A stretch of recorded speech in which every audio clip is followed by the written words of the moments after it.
let's get started. I think we've given it enough time. Hello, everyone.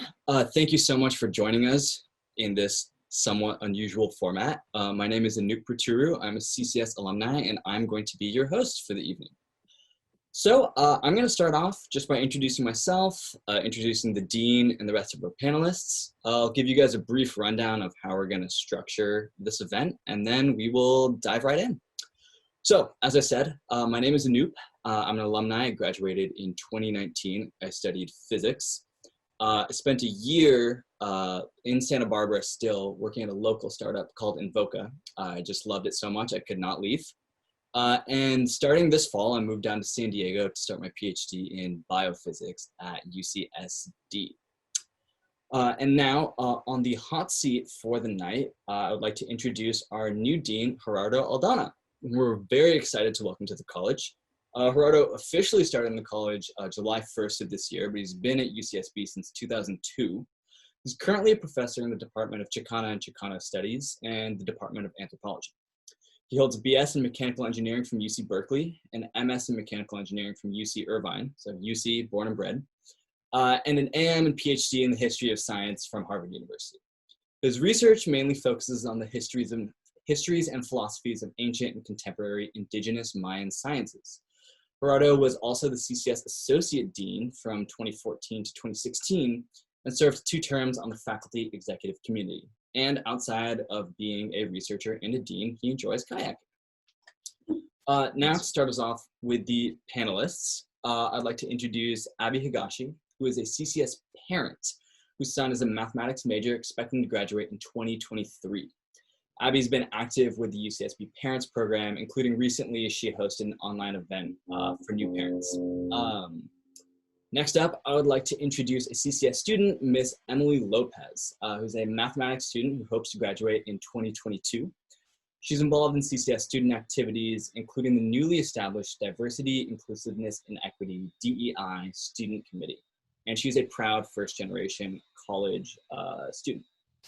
Up next, we have Savannah Paris, who's the CCS Student Affairs Manager. Savannah joined CCS a year ago as a Student Affairs Manager, and she's the main liaison with CCS students to ensure that they have a successful academic experience. And she is also on the newly established DEI Staff Committee. And now, rounding out the group, is Claudia Tyler, a CCS Biology faculty. Claudia earned her PhD at UCSB, so she's a veteran of Santa Barbara. And she joined the CCS faculty in 2004. She's taught a range of courses, most famously walking biology. It's a course that I think every single CCS student is obsessed with or regrets that they didn't take. Students get hands-on experience to biology by exploring, hands-on experience exploring biology by going on walks and learning about the natural history of the California Central Coast Ranges. And she is also on the newly established DEI faculty committee. So that rounds out the group for today. We are really happy to have everyone here, and we're so grateful to the panelists for taking the time and also for everyone here taking their time to listen to us. So the format is that, well, really we just want to have a conversation. Our panelists have prepared some questions to ask Gerardo, but we're really hoping to just open this up and chat. We're in the CCS Lounge, and anyone who's hung out in the CCS building knows that it's kind of just the gathering place during normal times for us to share ideas and have a good time. And we want to get some audience participation as well, so we have a couple trivia questions that we have sprinkled throughout. And yeah, let's dive right in, and let's start actually with a trivia question. So this one is going to be in the form of a poll. I'll ask the question, and then a poll will pop up, and you all can share your answers, and then I will announce the correct answer. So, trivia question number 1. What building was CCS originally housed in? And the poll has just popped up. Gerardo, since you're the new dean, would you like to take a guess? Should I? Because it's, okay, I'll guess the Marine Barracks. All right, anyone else want to take a stab? Well, I said Marine Barracks too. Yeah, I also did too. Wait, was I wrong? I'm getting it back up on the poll. Well, I can't Well, it looks like no one's answered a question yet, so but I don't know if something's going wrong with I Zoom. think the poll went away, but then it came back. Okay, the poll is back, so people can submit their guesses, and I will reveal the secret.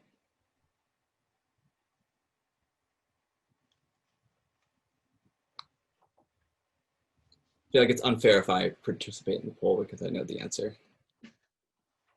As much as I would love to win, you know, all the prizes. Wait, there's prizes? No, there's no Oh, prizes. okay. Emily's taking this much more seriously now that she knows there's prizes. Yeah, competitive.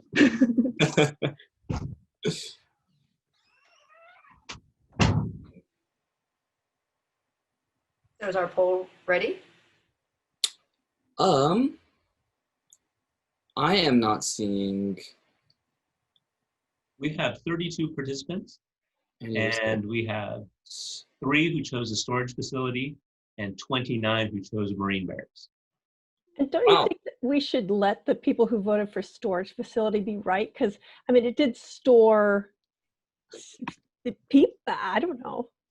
It stored ideas for a long time, certainly. But on a technical level, yes, the people who guessed marine barracks are correct. Thank you, everyone, for guessing.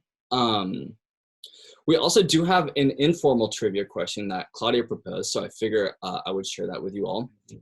Informal trivia question is, what object did I bring to the CCS commencement in 2019? And if anyone guesses that correctly in the chat, I will reveal said object. Oh, Megan already guessed it. Okay, well, it's a key to, oh, David Lowe's here, nice. It's a key to the old CCS building. In the old days, before, you know, we had fancy key cards and all that, we had physical keys. Mine keeps disappearing and appearing. There we go. So this says, you know, property of the University of California, Santa Barbara, please return, yada, yada, yada. I clearly did not do that. This is my sentimental key that reminds me of all of the good times I had at CCS. So now, to get things going, I would like to turn things over to Miss Emily Lopez to ask our first question. Hello.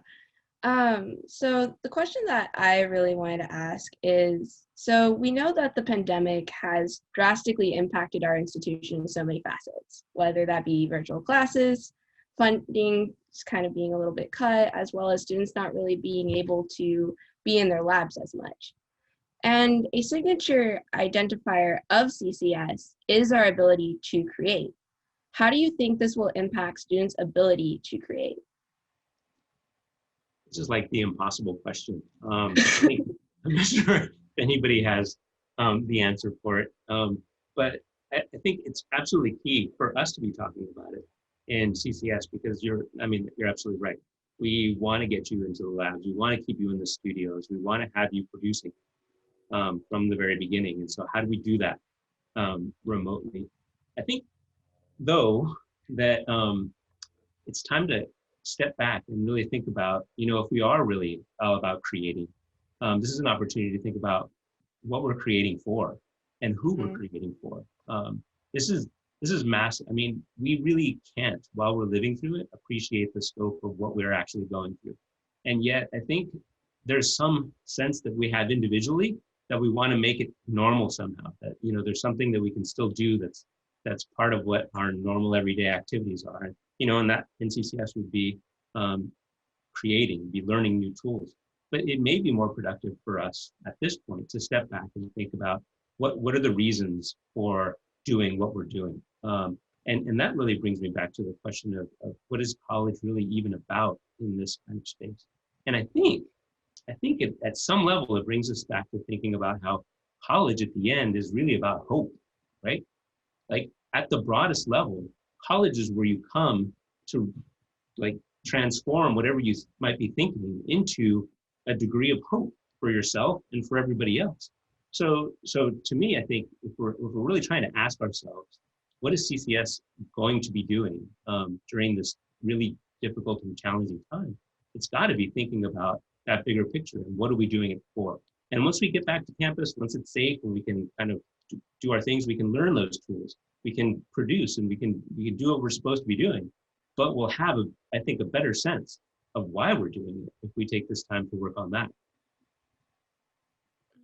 Yeah, so while we're talking about, how we've affected our ability to create, I wanted to actually ask Claudia Tyler about how within the classroom itself, how have you seen students' ability to create be affected, and how have you had to adapt? Because, one of my favorite things about CCS is how non-standard the classes are, both in terms of the teaching style and, the freedom that the students had to be creative there. So how has this online Zoom format changed that for you?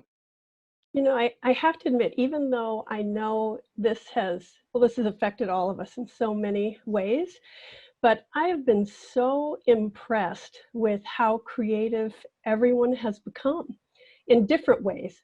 Maybe not in our majors specifically, but really thinking about how do we do this online stuff. We don't want to. We're sort of being pulled, kicking and screaming. But I've just been so impressed, that music groups are still figuring out how do you create music and share it with each other? How do you still have discussions that are, interactive and really interesting discussions? So anyway, I've been just really impressed with the students that they are finding ways to make this work. And I feel like we're also working together, really helping each other a lot. I also think the faculty has been pushed to be creative. And it's really, I don't know, again, kicking and screaming, but I think we're all learning new tools, even like this, a way that we can communicate with each other and share ideas. A year ago, if you had proposed this format, we would have said, no, we want to get together. But here we are, able to come in from all over the country, maybe the world, and share ideas. So I know that's more broad than maybe your question was asking, but I just wanted to mostly say I've been really impressed with Absolutely. everyone. Yeah, and I'm curious too, something I loved about CCS was all the spaces that we had to share our creativity. There's the old little theater for, music recitals. There was the art gallery in CCS, and, even like the poster sessions we used to have for RACACon and, for the SURF Fellowship, for the STEM students. How has that been affected with this online format? And, are students still able to, we're talking about their ability to create, what about their ability to share their creativity with each other? How's the college been approaching that? I mean, I think probably Emily should respond to this, but I'll say there's two things right off the bat. Community Council has really stepped up, and I have to really thank them for, even since the summer, they said, this is something we're going to take on. They created, I don't even know what this is, Discord something, which brings people together. And so students are getting together regularly to do that. I think that it's really that idea that folks are already connected on all of these platforms out of convenience, but now they're saying, look, we can actually transform that into something that's productive. And that's how these other spaces have been utilized by our students to maintain some kind of contact. And that's been really fun to see as well. Yeah, I guess to kind of like go off of that point in terms of like what is the CCS Community Council doing is, I guess, like, as we can see, like the pandemic has posed challenges in terms of how we communicate with one another. But when you are kind of when you're given these challenges, you kind of learn to adapt and overcome them. And I think that itself is a creative form. So like Discord, I hope people are a part of that. But that essentially we're still able to have these conversations, as well as like CCS game nights. I think there should be one tonight. It's usually every Fridays. And there's still like coffee hour. I mean, we might not be able to have coffee all together, but like there is a new platform that we've been using called GatherTown, and it's the closest we can get at the moment. So community is still there. It's just at a distance. So. Have there been any CCS games of Among Us? Oh, yes, I've heard about that. However, I haven't played it yet, so I think I don't know. I've heard good things about it, so Glad to hear that. I will say that CCS students have been putting together a Minecraft server as well. That too. And then I heard this afternoon that one of our new first year students organized the first UCSB tabletop gaming club and got it registered with the Office of Student Life. And so there's like CCS leadership there for people who are interested in physical strategy board games playing together. So there's been a lot of connection that students have really pioneered and put together in this first quarter where this has really been the launch of the year. I think like Claudia said, spring was like kicking and screaming and just kind of dealing with chaos, but fall has been where like a lot of the strategy and the ideas have really been allowed to flourish for the first time. We love to hear it. Does anyone have any last thoughts on this topic before we move on to the next trivia question? All good. Okay. So, audience, time for trivia question number 2. What year was CCS founded? And this time I won't ask the panelists because I feel like they gave away the answer last time.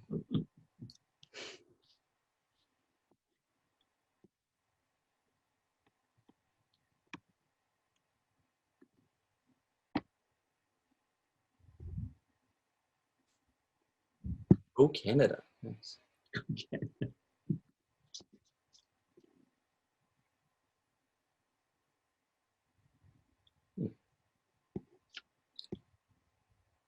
And we'll give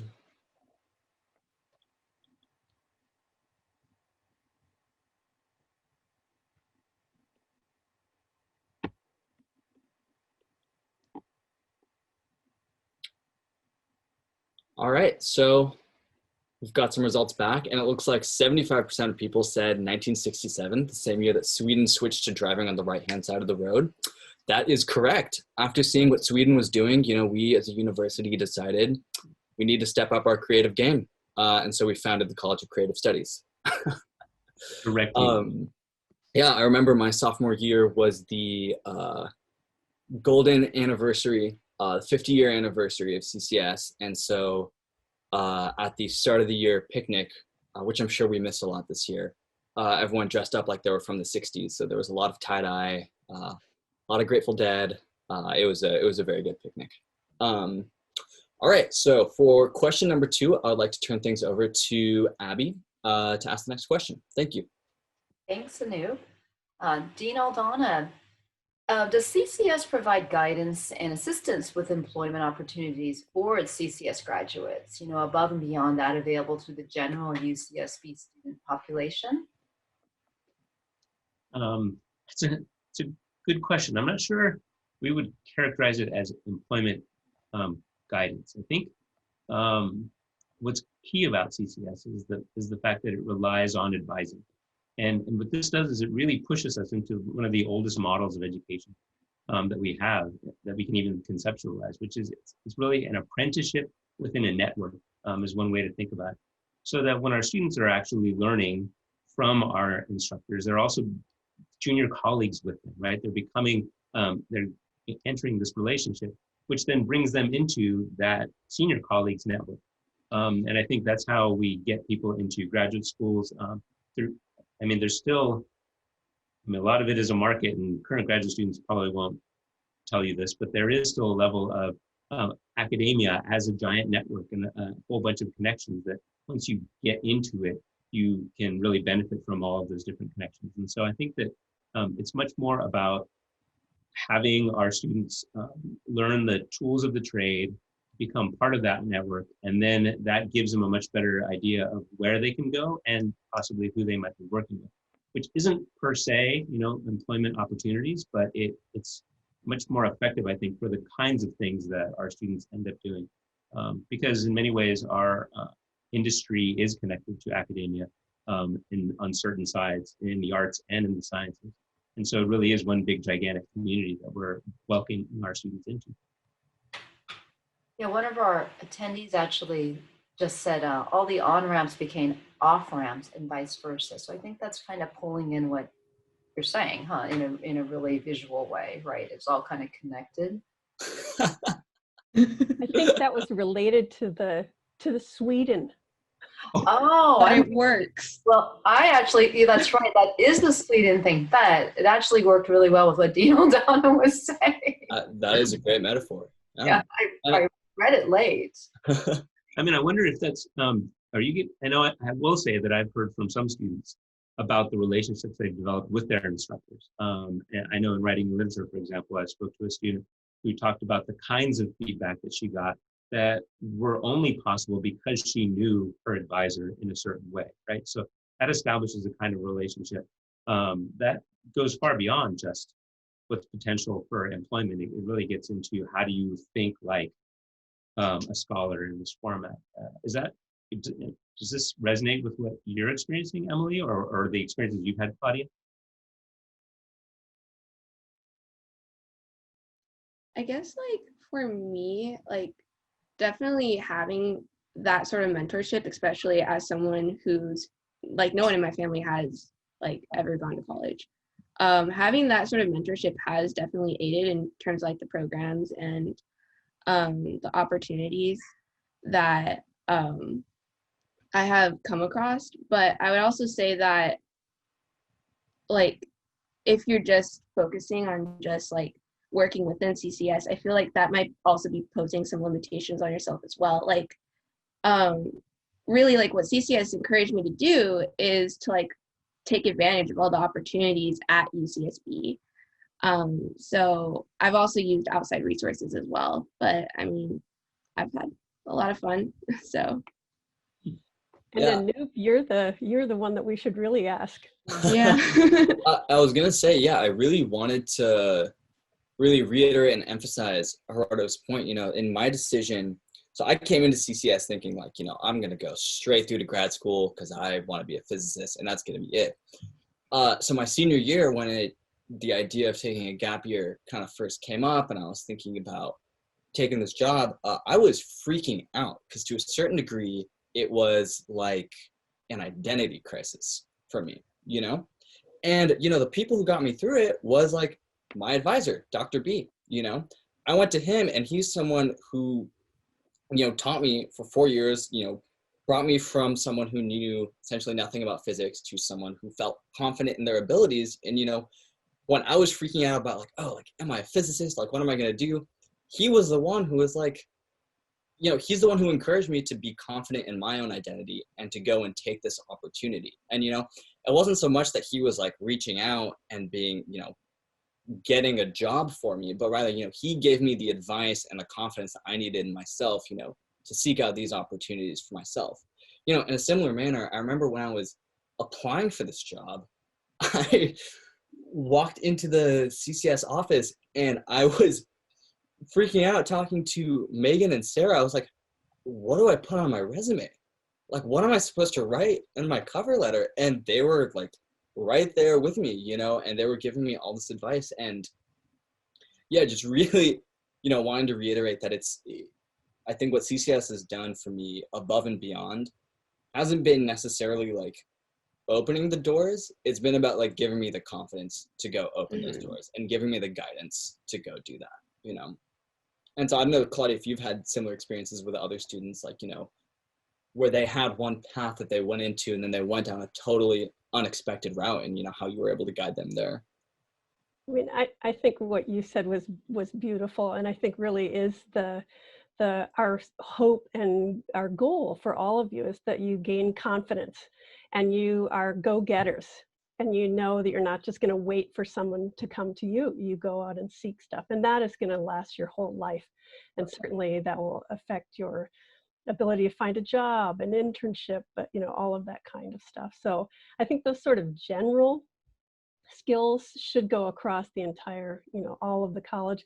But the other is that I think one thing that most students probably have a good sense across all majors by the time they're seniors is they get what it would be like to pursue graduate studies. And so, to make that decision isn't just, I guess I should go to grad school. I think they all really understand what that would mean, and then have the ability to say, is that necessary for me to, in order for me to pursue my next step? Mm-hmm. So, yeah, it sounds like we did okay with you, Anoop. You guys did the best you guys could have, and I am so grateful to the college for that.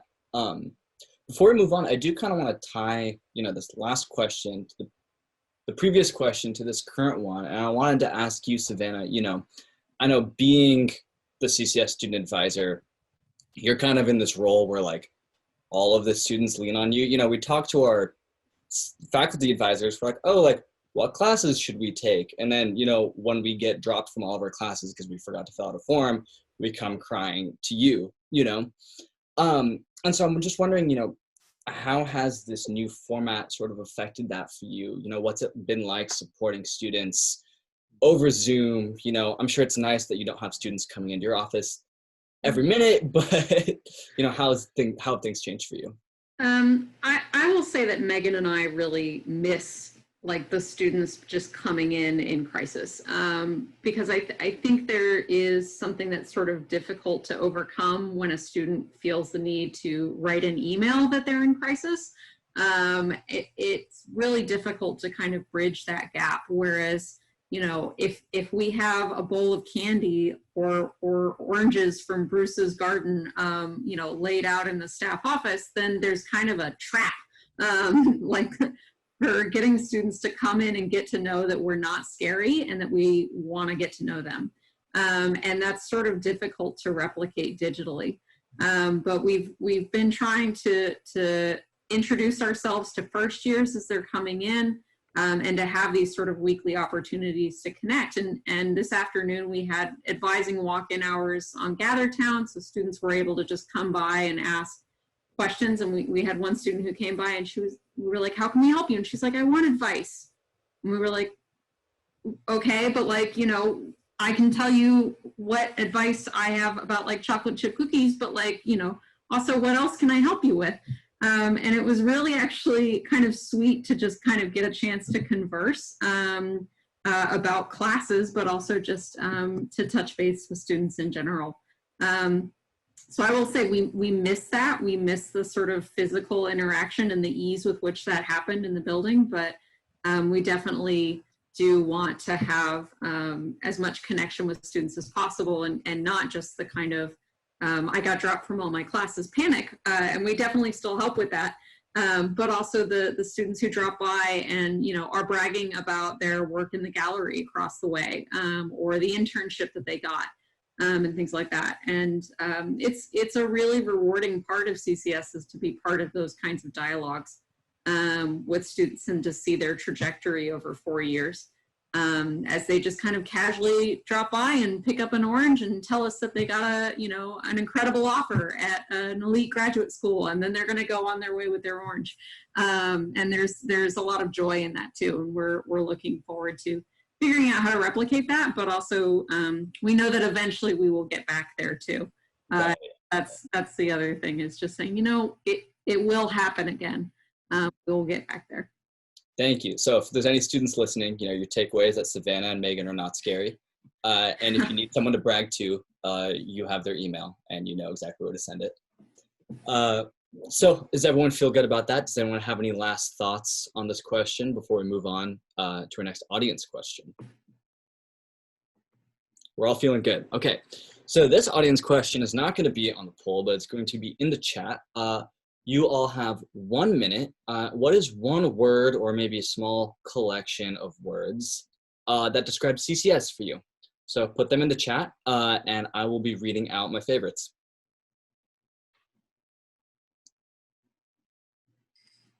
Home. Yes, I like that. Family, definitely. Portal, that was one of Bruce Tiffany's favorite ones. College of Creative Studies, clever. Engaging, absolutely. Engaging, encouraging, that's especially what I got, I think from the sense of community when you walk into the building and you're surrounded by just, all these people. You don't even have to know these people, but you kind of know that you're friends. Beachside home, definitely. Fun, there's definitely a lot of fun that happened there. Very quirky place. Just from the colors on the outside, you can tell. Challenging, certainly, I think both in both, yeah, it was challenging, but also how it challenged you, sort of pushed you to think about things that you wouldn't have thought about before. Warm and popcorn, love it. Coffee hour. Giant ear. Colorful, certainly. Close connections, I like it. Supportive community, absolutely. I think that was more than a minute. I'm sorry I went over. I just liked your guys' words so much. Okay, well, feel free to keep dropping words. I don't know if I can necessarily say them out loud, but we love hearing you guys' words about CCS. And so now for question number 3, I would like to turn it over to Savannah to ask the Dean.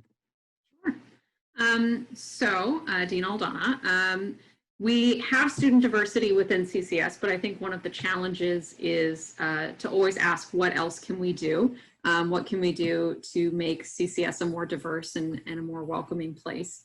And so I wanted to ask you, in improving and growing student diversity within CCS, what are some concrete actions that CCS intends to initiate under your leadership? I really appreciate that, how you started that, saying that, yeah, we do have diversity. There's absolutely no. I mean, I think it's really important to make clear that, and I don't even have to do this because it's been done for us by society lately, right? That we're not talking about all diversity. We're not talking about, like having the elite from one international space to another. We're not talking about any kind of intellectual diversity. We're talking about restorative social justice, right? We're saying, let's look at what's going on in our nation with race, with ethnicity, with gender, with sexuality. Let's look at those issues that are driving us to take a stance. And that's the kind of diversity that we're trying to take on right now, right? Yes, we are always in favor of any kind of diversity, but we're going to find that we're absolutely limited if we don't engage the ethics of what we understand to be the social justice type of diversity that we're interested in. So I think that's an important clarification to make. When we're talking about diversity and need and diversity, equity, and inclusion, we're talking about relative to our state demographics. We're saying we're a public institution. We need to reflect and be responsible to the community that we're benefiting from and that we're serving. So I think that's important to clarify. In terms of concrete steps, we're recognizing that this is the long haul, right? We're not trying to just respond to recent events. We're not just trying to respond to the enthusiasm that exists, but we're looking to make structural change. And I think that's going to come from putting in place a number of interventions that over time can grow organically, right? So one of the things that we've already started is to say, we're going to have a faculty DEI committee, we're going to have a staff DEI committee, and we're going to have a student DEI committee. And the reason we're starting with those 3 spaces is because we want to have each community to have autonomy to be able to say, this is what I'm hearing, this is what I'm seeing about diversity, equity, and inclusion. And so I want a place to be able to vet it amongst my peers, but then we need coordinated action. So we need those voices to come together.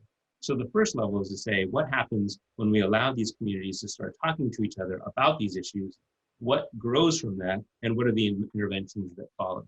And I'll say that it's amazing to me that folks have picked it up and they're running with me. Claudia Tyler right here has been championing the GE option that we're working on, which is intended to engage diversity of our student body. Emily's on the student DEI committee, and they're asking about how can we bring our students together to also do outreach to the community, to make these connections to places where we're less visible, where we're not recognized yet. So all of these different entities are coming up with their ideas.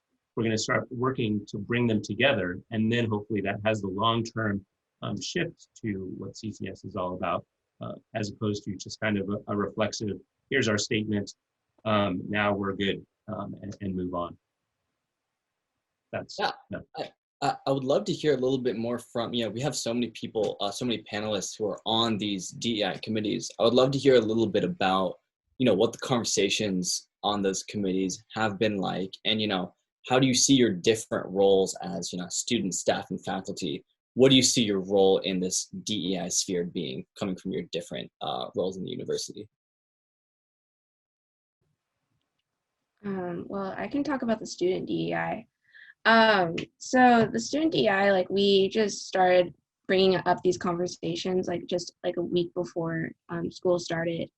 And we essentially, our approach to it is the fact of like, again, pretty much what Professor Aldana was saying is making us more visible, especially to areas or people that normally wouldn't traditionally consider CCS, but also supporting the current underrepresented and underserved students who are currently at our college. Because as an analogy that I've heard before is that it's essentially like focusing on inclusion, like putting an emphasis on that first before like diversity, because like the way how it was explained to me when I first heard it, and I loved it, is that it's essentially like you're inviting these people who traditionally aren't a part of your, I guess, institution, your college. They're your guests to your college. And what do you do before you invite your guests over? You clean your house. So we're trying to clean our house right now. And some of the things that have come up is just how like these underrepresented students have to also like work, and as well as doing their creative work and their academic work, and just pretty much giving them support to handle those workloads. And just having these conversations has really like made me more aware of like the challenges that students face from different backgrounds. So just education itself is a humongous part of the like stepping stone to improving the atmosphere. But also like just the fact from a student perspective as to like what our role is that like for the longest time it kind of seemed like administration, like they try to handle it on their own. But like really the ones who might know more about the experience of the students are the students.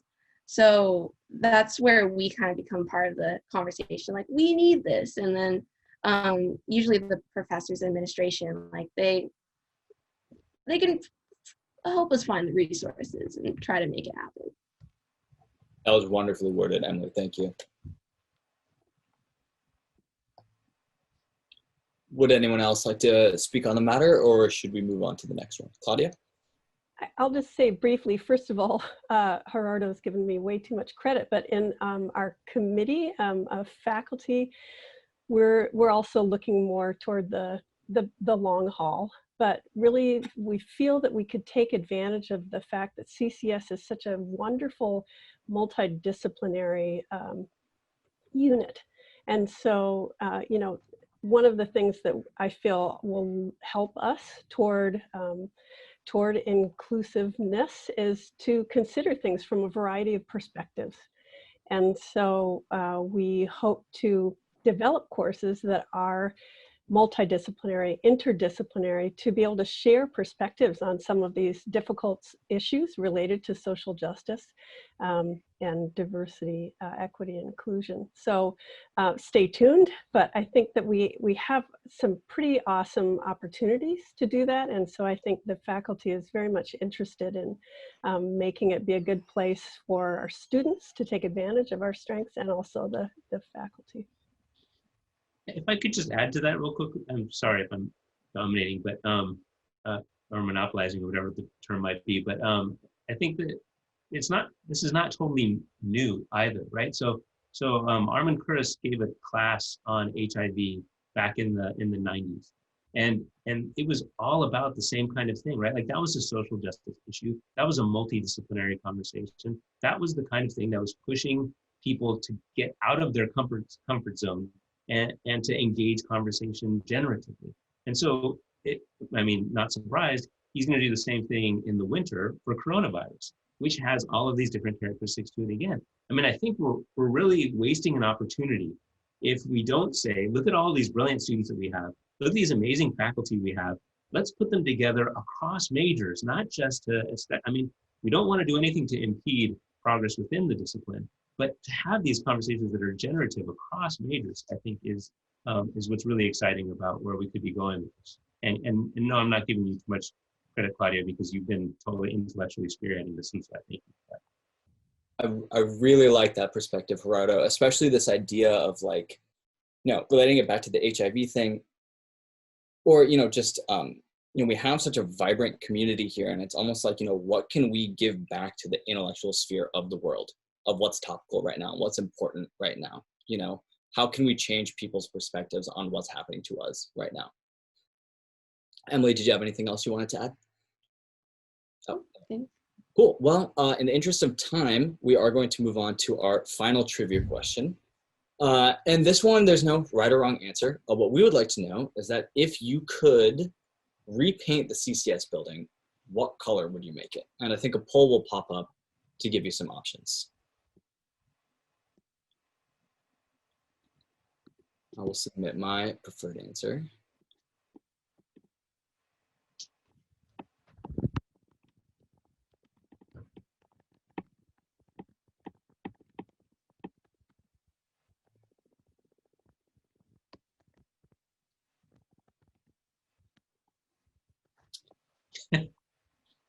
Sorry.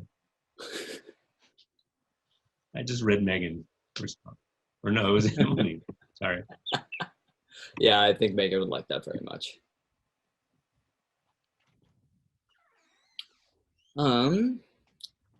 Okay, oh, and here are the results. So let's see. 13% keep it as it is, yellow and gold. We have 20% for Gaucho, navy and gold.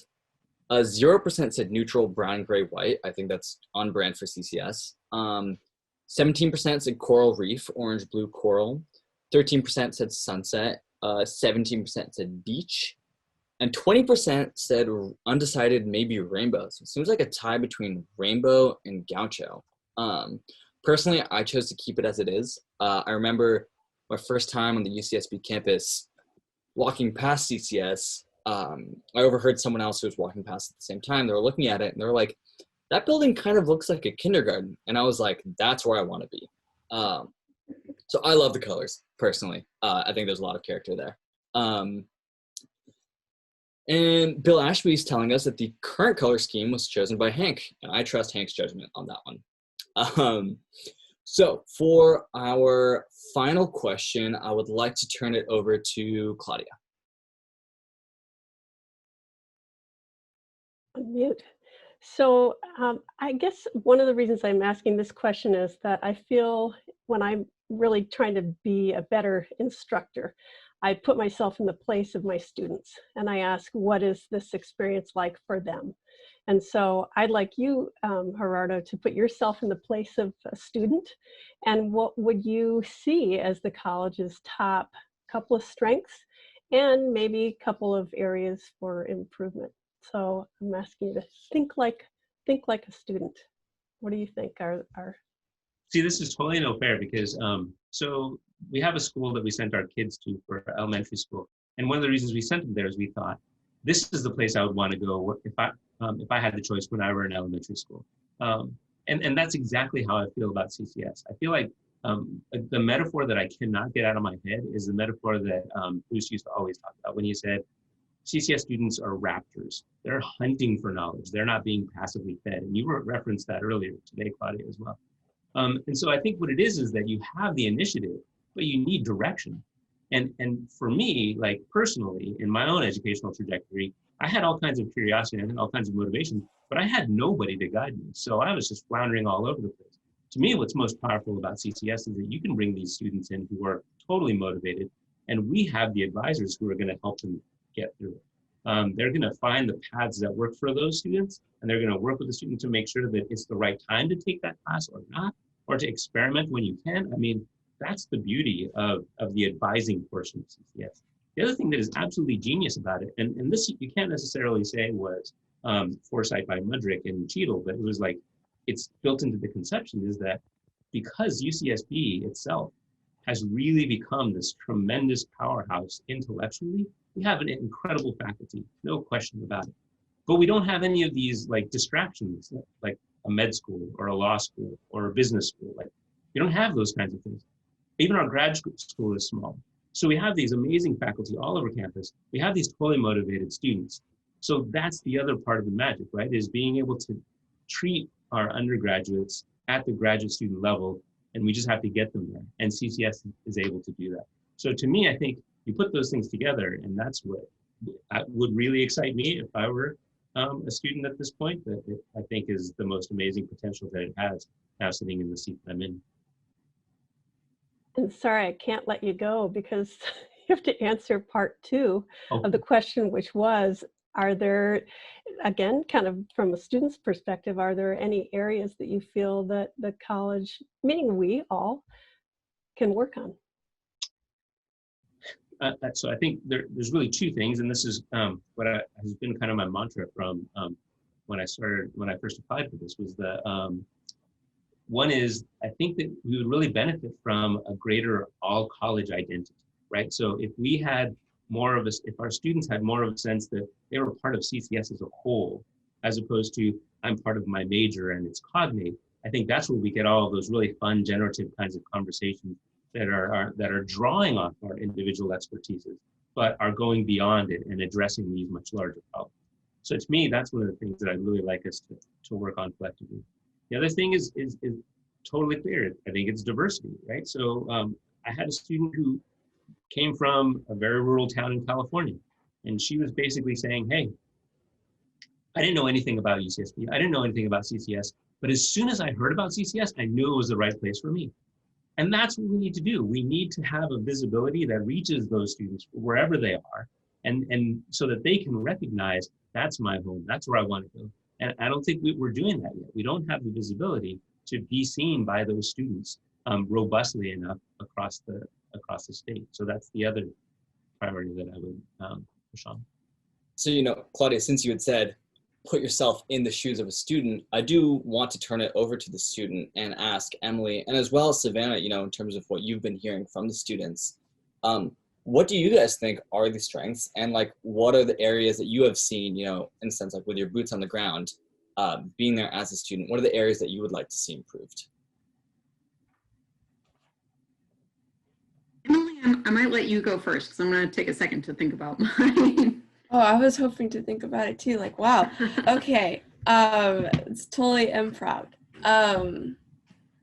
I guess I do have to say that the mentorship has been critical to me just kind of, well, in a way I wouldn't really say that my advisor forced me to be a certain type of mathematician. I was able to kind of create my own definition of what I wanted, what kind of mathematician I wanted to be. So I really liked that flexibility in terms of that, but in terms of the improvements that I could see, I would also say it relates to the diversity, inclusion, and equity topic that we have been discussing today. I can often relate that sometimes I guess, how do I say this? So, and especially in the STEM fields, as an example, there isn't that much diversity or representation, especially of women. And I know that the treatment of that towards students hasn't really been, it's a hard topic to talk about. But there is definitely improvement that we can make to make these atmospheres more friendly towards these underrepresented groups. So that's definitely what I want to see more of. Absolutely. Thank you, Emily. And as well, I think, Abby, as a parent, when you first heard about CCS, I don't know if it was from your son or exactly how it came about. I am curious to know, what was your first impression as a parent of the school? What did you see its strengths as when you were sending your child to come to school here? Yeah, my son was actually contacted by his advisor, Maribel Bueno, who was wonderful. And she was so good about just explaining what CCS, and Josh had some misconceptions. Well, we all did. We were all like, what? What exactly is this? And he wanted the big UC experience and thought, oh, he was going to miss out on that by going into this small college. And through Maribel and others, he learned, no, that's not the case. In fact, you're kind of in a super private college in the environment of the large bustling UC that he was looking for. So we ultimately decided, it's kind of like the best of both worlds. And honestly, because a couple other programs or some others, he was accepted to, we said to him, and he determined this on his own, but we said to him, it's just going to be this kind of typical straight up math path. And is that what you're looking for? And then he one day came over and said, I think I want to have the opportunity to create some, or he didn't say create because he used a different word and said something about something totally different. And I didn't want to influence him. And in my head, I thought, oh boy, it had to be CCS. It just was like the perfect definition. And then he came around and said, and you know what? I've chosen CCS because he had a full ride scholarship elsewhere. And he thought that we were going to say something like, for the financial sake, which we kept saying no, but I think he felt bad about putting aside the financial thing and like a full ride and everything, and then saying, I'm going to choose this. And we were thrilled, absolutely thrilled, and continue to be thrilled. And so it was really, again, like a private support and teaching structure and support and guidance. And then the largesse of, a big UC that in terms of this, what that provides. It was the best of both worlds, I think. And he thinks too. Absolutely. Thank you. Yeah. Savannah, did you have anything you wanted to add? I did, because I unceremoniously tossed Emily under the bus. So I did take my time. For me, one of the things that I really appreciate about CCS and what really attracted me to working at CCS was, so my background was when I was a student and I went to college, I chose to go to a much smaller institution. I went to a women's college. And so as compared to UCSB, there were less than 1,000 students at my institution. And so what I recognized in CCS was this much more personal interaction between faculty and students than what exists perhaps throughout the rest of UCSB. And that had been something that I had really treasured and grown under when I was a college student. And in working at UCSB, I'd kind of identified that I wish this existed somewhere at UCSB. And it does, it exists here. So for me, that interpersonal advising that happens at CCS is so unique to this college in particular, within a broader scale. And for me, that's one of the real strengths of what attracts students here.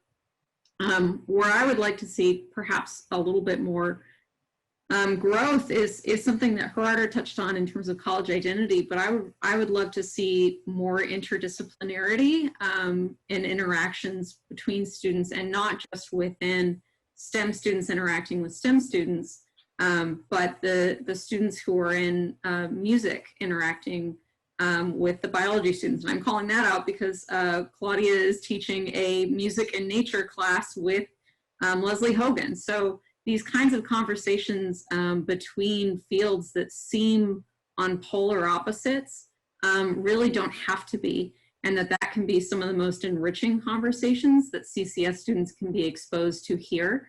And I think some of that is that this is the right moment in their careers to engage in those kinds of conversations. Those kinds of things get really difficult once you get past an undergraduate level. If you're going to graduate school, you're going to spend most of your time with your graduate department. So CCS really is an ideal time to be interacting with people who stretch your brain and make you think about something that you didn't know about. And that would be something that I would love to see, and especially coming out of these GE options and just in conversation, more students interacting with people from outside of their kind of immediate field and area and comfort zone. That's what I would love to foster more conversation about. Absolutely. Thank you, Savannah. And now, in the interest of time, I would like to move us along because we do have one final question from Emily Lopez. So Emily, I'm going to turn it over to you. I mean, I really want to know the answer to this. So goats are now a CCS meme after your dean's address or your goat story. How do you feel about CCS goat merchandise? So this is really rough because I mean I so much love the owl and the raptor theme and birds and that whole thing that Bruce had kind of brought to CCS, and that I'm not sure that I'd be excited about that being replaced with a goat. But I will say that my whole perspective on goats changed. Not so there's the whole thing that I talked about. It was really a metaphor for you know how we come together and get through a challenging experience. So there was this whole thing about a time when I was in the highlands of Oaxaca on a summer research trip, and how I was in a Jeep with a whole bunch of colleagues, and we were coming around this really windy road that was up in the hills, up in the mountains, and we came around this one turn, and there was a goat that was basically hanging. It had been tied with a rope around its neck and to a tree, and it was on a really steep hill, and so it must have slipped or something. Goats are supposed to be really good on their feet, so I don't know what was going on, but it slipped and it was hanging.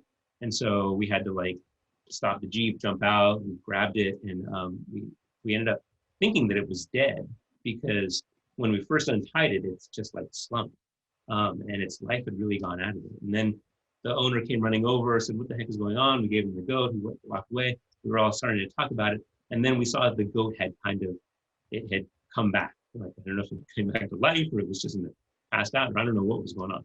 But the goat was running around after that, and so we were all kind of surprised, and we were trying to process what was going on within this really large political context that the nation was in that was affecting everybody's life. And so the reason I brought it up was because it felt a lot like what we're going through now, right? So we're going through this massive series of crises, and yet we all have our individual little daily activities that can be both challenging or rewarding or even surprising. And so recognizing that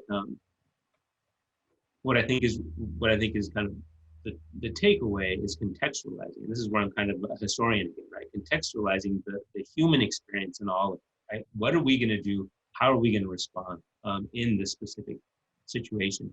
And so it was really, that was the point of the story, not the goat itself. At the same time, I do have this one goat that I absolutely love, and it's because of my kids. My kids, they used to choose these movies that we would watch when they were really young. And they chose this one that I could not get I did not really like it, but they would watch it over and over again. But it had a goat in it, and the goat was spectacular. The goat was phenomenal. It was a movie called Hoodwink. It was this really funky play on Little Red Riding Hood, but there was this goat in there that's just absolutely brilliant. So that changed my view of goats. And so if we were to go along those lines, there's a possibility that a goat might be okay for CCS, but I would not want to replace the raptor. Maybe so that we don't have to replace the owl and the raptor, we could just introduce the CCS zoo of all the animals that are emblematic of CCS, because CCS sometimes kind of feels like a zoo of people, of ideas, all these different animals, ideas that you wouldn't expect to be in the same place somehow are all there together. And so that, and it is a bit of a madhouse, I think, as well. So maybe the zoo is a good analogy. A zoo without cages. Yeah, exactly. So we are at the end of our time, and I don't want to keep anyone any longer. So, just to wrap things up, I want to extend a huge, huge thank you to all of our panelists and Gerardo for being on the hot seat, taking it like a champ. We really appreciate everyone giving their time. I want to say thank you to everyone who attended, participating in our trivia questions, giving us your time and your attention. Something we stress throughout this kind of event is, how CCS is made of its community. It's not even the details of what CCS does, what your advisor does for you, but it's about, what we do when we all come together. So we really appreciate all of the attendees, taking the time to come listen to us. And finally, I want to extend a huge thank you to Vanilda and Kristen Palmstrom for organizing this whole thing, corralling everyone together, organizing this event. I mean, they are really they're the ones who have their cameras off right now, and they're the ones who really made this happen. So thank you guys so much. And Gerardo, I think, do you have any final words of wisdom to send us all off with? You kind of stole my line. I really wanted to thank everybody for doing this. it's absolutely a crazy time. But it was such I thought, a fun idea when it was Vanille and Kristen who basically said, let's try something out. Let's try a way to bring people together and to have a conversation that to me is what we need to start trying more of. I mean, one of the things that I really liked about what we did here today was that we were not in a debate, right? Okay, yes, it was all about CCS, so it's fun to just kind of like talk and talk about fun things. But it reminds me of something that I watch every night because I can't help it, right? So ever since actually 2016, I found that I got hooked on that really late night political news shows, right? They're not really news, they're news shows. And one thing that has always caught my attention is that there's this one pair, there's one like news anchor who hands off the stage to the next news anchor. So one show to the next show. And it's hilarious because you could tell these people would never really be in the same room together if they didn't have to be, right? They wouldn't choose to be hanging out, but yet they have to make this handoff. And it's really awkward, it's really clumsy. What I like about it is that they found a way to make it, they make it work. And what they do is they always go, yes, and. They have these conversations about some theme, and whenever somebody says something, it doesn't matter if the other person disagrees with them, they will affirm it, yes, and they'll add to it. And so it's a conversation that can be both affirming of whatever anybody says, but move into whatever direction you want to take it. And one of the things that I think is really kind of a potential theme for how we engage multidisciplinarity, how we engage generative conversations, is to think about it, a yes and approach to it. And to me, to some extent, I feel like we did some of that today. And so I can't thank you all enough for participating. And for you, Anoop, I just met you, but it's been great hanging out with you and learning about your background and what you're poised to do. So thank you all. Thanks, Gerardo. And thank you again, everyone. And one last thing I need to mention is that there will be more CCS Lounge events.